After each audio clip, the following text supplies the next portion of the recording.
Ya perlu saya jelaskan mengenai kuda lumping yang ada di Kecamatan Madukara.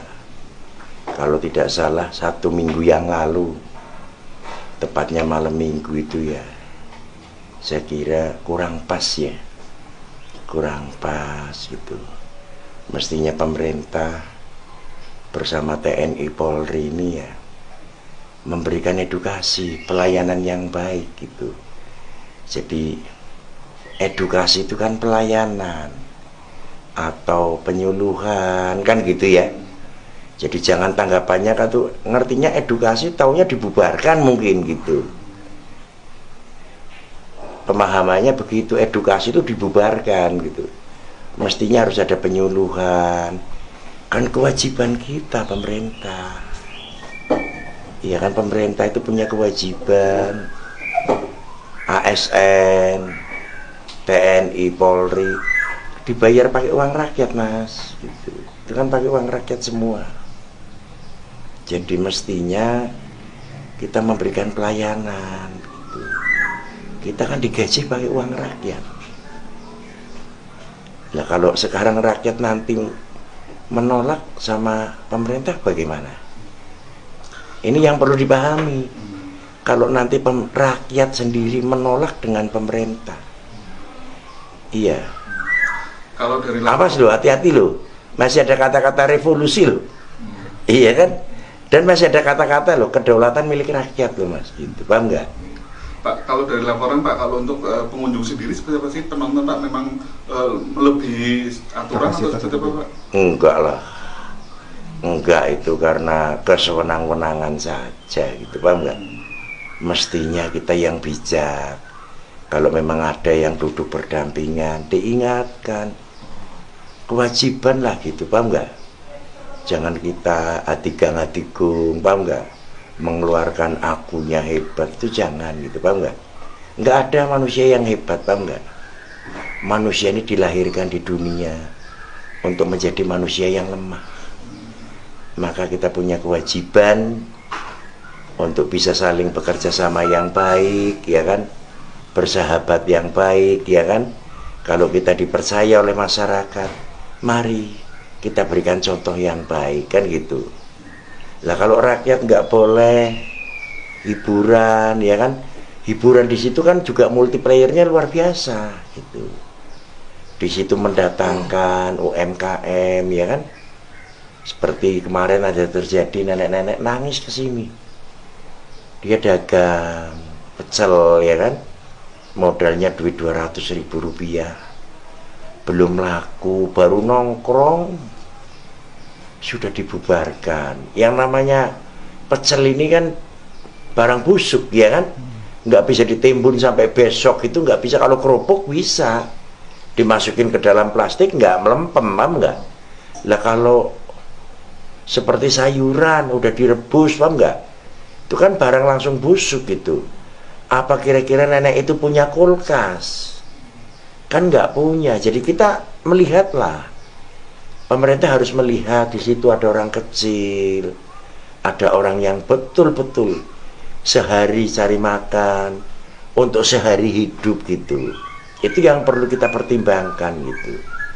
Saya atas nama pemerintah daerah sangat prihatin dengan atas kesewenang-wenangan itu, paham nggak? Itu sewenang-wenang sekali gitu. Apalagi membubarkannya pakai power yang luar biasa gitu. Mendatangkan BKO Brimob, paham nggak? Mobil Brimob banyak sekali dari Purwokerto gitu.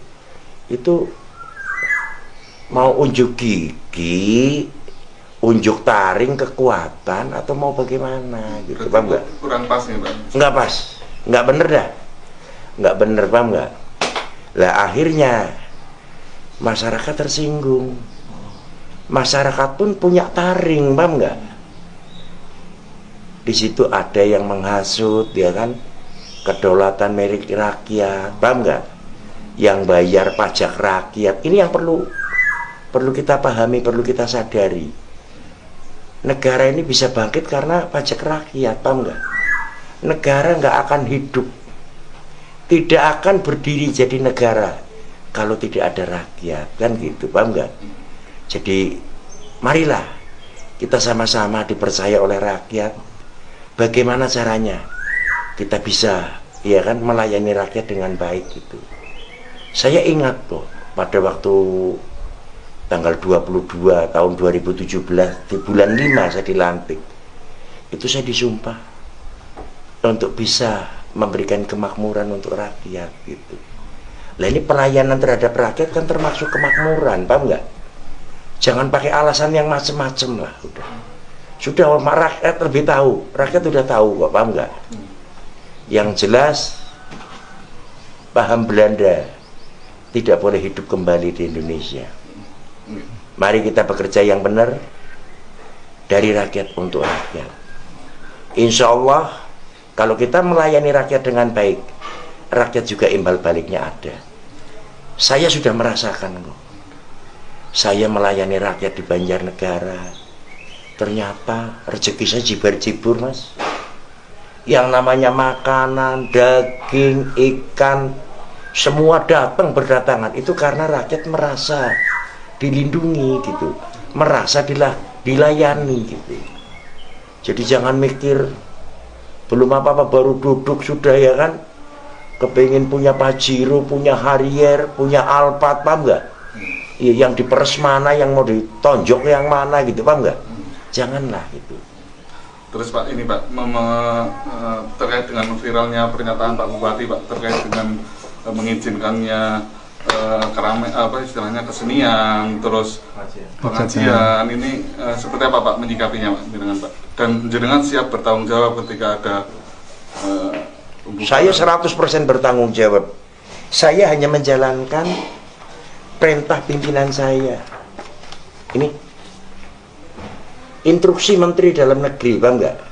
Saya kepanjangan tangan Presiden, paham nggak? Saya hanya membaca di sini perintahnya Menteri Dalam Negeri ini, tolong. Pada halaman 5 di huruf H. Di situ menjelaskan gitu. Di situ menjelaskan kegiatan seni sosial dan budaya yang dapat menimbulkan kerumunan diizinkan dibuka maksimal 25%. Maka harus kita jalankan ini gitu, paham nggak? Ini kan sebuah kebijakan, kearifan pemerintah, paham nggak? Ini yang berpikir bukan otak bupati, paham nggak? Ini otaknya sudah super semuanya. Di Jakarta profesor doktor, ya kan? Apalagi ini yang menandatangani jelas. Yang menandatangani tanda tangan di sini Pak Muhammad Tito Karnavian, mantan Kapolri, paham nggak? Itu ahli semuanya, paham nggak? Jadi mestinya kita sebagai Forkompinda yang ada di Banjarnegara, mari kita ikutin aturan gitu, paham nggak? Jangan terus karena saya jadi bupati semaunya sendiri, saya jadi dandim semaunya sendiri, jadi Kapolres seenaknya sendiri. Janganlah. Mari kita duduk bersama, kita baca bersama gitu, kita pahami gitu. Insya Allah nanti nggak jadi gejolak, paham nggak? Berarti memang sudah sesuai aturan ya Pak ya? Ya sudah sesuai aturan, kita bertanggung jawab kok. Kalau ada terpapar, ada apa, silahkan. Kita punya 35 puskesmas yang siap ya Pak? Iya, kita punya 4 rumah sakit yang siap gitu. Dan kita udah sosialisasi, paham nggak?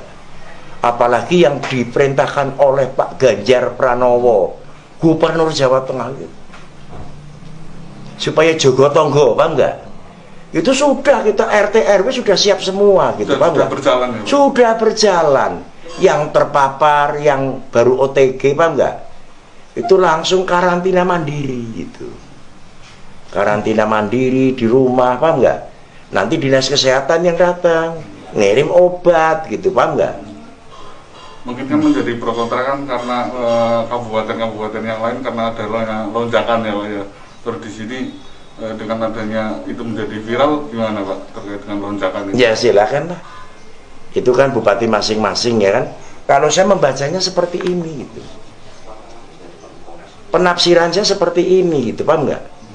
Kalau bupati yang lain mau lockdown, mau apa, monggo gitu. Kan tanggung jawab masing-masing kan gitu, bener nggak? Banjarnegara nggak akan lockdown berarti Pak ya? Nggak akan, kita buka semuanya, nggak ada lockdown, paham nggak? Terkecuali memang betul, paham nggak? Yang mati sehari 50, 100, paham nggak? Kita yang mati cuman dari bulan Maret tahun 2020 sampai bulan Juni 2021, yaitu 15 bulan, itu ada tercatat 192 orang. Berarti rata-rata per bulan cuma 13 orang gitu. Dari jumlah penduduk 1.050.000 gitu. Wajar atau tidak kan gitu. Dan selama ini COVID di Banjarnegara memang bisa dikendalikan ya Pak, istilahnya Pak, dengan PPKM mikro itu ya Pak? Semuanya alhamdulillah bisa semua, paham nggak? Nggak tahu loh kalau ini dikondisikan, paham nggak? Nggak ngerti, paham nggak? Kalau punya kepentingan dikondisikan, paham nggak? Nggak ngerti, karena sekarang lumayan sih. Lumayan, paham nggak? Kalau karantina di rumah sakit kan lumayan klaimnya, paham nggak? Aku juga udah ngerti gitu, paham nggak? Lumayan, sekarang pada pinter-pinter gitu. Dan kemarin saya sudah ketemu sama salesnya. Ada salesnya namanya Bejo ya, mencari orang sakit, paham nggak? Untuk dipondokin di rumah sakit. Kalau diantar pakai mobil sendiri 200.000, tapi kalau diambil sama ambulan rumah sakit honornya 100.000 gitu. Sudah sama kayak itu. Kayak pedagang rok jarum 76 itu muter, paham gitu, paham nggak? Udahlah. Mari kita sadar. Mari kita insaf, paham nggak? Nggak usah cari yang macem-macem, paham nggak? Bagaimana kita layani rakyat yang bagus, gotong royong, kan gitu ya. Insya Allah kalau kita betul-betul menjalankan Pancasila, kuat Indonesia. Terima kasih. Assalamualaikum warahmatullahi wabarakatuh. Ada lagi Pak, satu lagi Pak. Kalau misalkan nanti masyarakat ada yang tetap menggelar hajatan, terus memang itu sudah memenuhi protokol kesehatan, terus dibubarkan, langsung bentuk pertanggungjawaban seperti apa Pak dari Pak Bupati? Ya, itu kalau nanti yang membubarkan masyarakatnya nggak terima gitu, ya kita kembalikan ke masyarakat gitu. Karena hukum ini kan sudah nggak berlaku, paham nggak? Nah, nanti hukumnya kembali ke masyarakat, ya kan? Kedaulatannya diambil, ya monggo gitu, paham nggak? Kita serahkan ke masyarakat gitu. Kalau masyarakat merasa puas, ya silahkan. Kalau merasa tidak puas, ya kita kembalikan ke rakyat, kan gitu. Terkait data korban ini selalu diupdate di website Pemkab itu ya Pak, coronavirus itu ya Pak? Ada. Kita kan langsung ke provinsi. Dari dinas kesehatan kita langsung lapor ke provinsi gitu. Itu selalu diupdate itu? Tiap hari gitu, paham nggak? Ya. Berarti Pak, misalnya ketika ada hajatan pengajian dari gugus tugas mengizinkan ya Bang? Nah ini yang penting sesuai ikutin protokol kesehatan, ikutin PPKM mikro gitu, yang dijelaskan di sini jelas. Saya bacakan ya. Menteri Dalam Negeri, instruksi Menteri Dalam Negeri nomor 13 tahun 2021 tentang perpanjangan pemberlakuan pembatasan kegiatan masyarakat berbasis mikro dan mengoptimalkan posko penanganan COVID virus di tingkat desa dan kelurahan untuk pengendalian penyebaran coronavirus tahun 2019. Menteri Dalam Negeri menindaklanjuti arahan Presiden Republik Indonesia yang menginstruksikan. Ini Menteri Dalam Negeri Pak Tito itu diinstruksikan oleh Presiden gitu, paham nggak? Berarti kalau ngelawan ini, Bupati ngelawan ini, berarti ngelawan Presiden gitu, paham nggak?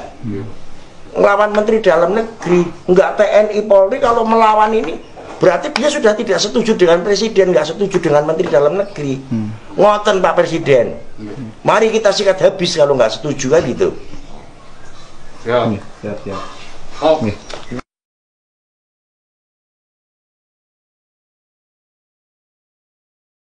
Semoga bisa dinikmati dengan baik untuk memperlancar perekonomian di wilayah Kayu Bima, Petir, Jambu, tekan Purwanegara.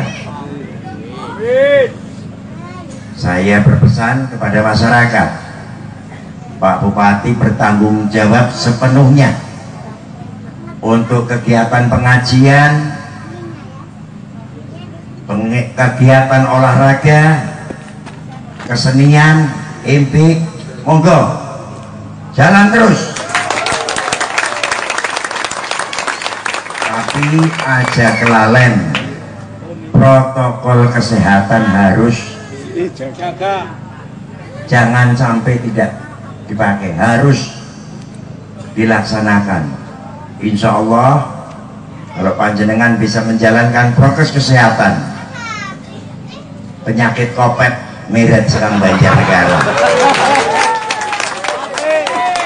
Saya jelaskan, menurut keyakinannya Pak Bupati, sing jenenge penyakit covid niku pilek ya covid, watuk ya covid, kenang gula darah ya covid, ludrek ya covid, kabeh dadi siji arane kopet. Iya bukan? Gendingan musik, keroncong musik, dangdut musik, musik rock musik, iya bukan? Langgam Jawa ya musik, jajal lagu host musik, ya ini pada baik, pilek ya kopet, watuk ya kopet, iya kan? Kabeh wong wis dah kaya beden-bedeni ora oleh lunga, hajatan ora oleh, olahraga ora oleh, sing oleh apa? Nah, kula nyuwun karo masyarakat, Pak Kades bisa melaporkan kepada Pak Camat kalau ada oknum-oknum yang menakut-nakutin, tolong difoto, wonge difoto, laporaken Pak Camat, mangke dilaporaken Pak Bupati. Pak Bupati akan menindak tegas. Siap. Ora usah wedi, ora usah apa-apa, sing penting jenengan prokes dinggo. Prokes dinggo karo mangan rames, iya bukan? Lah iya wong dhewek butuh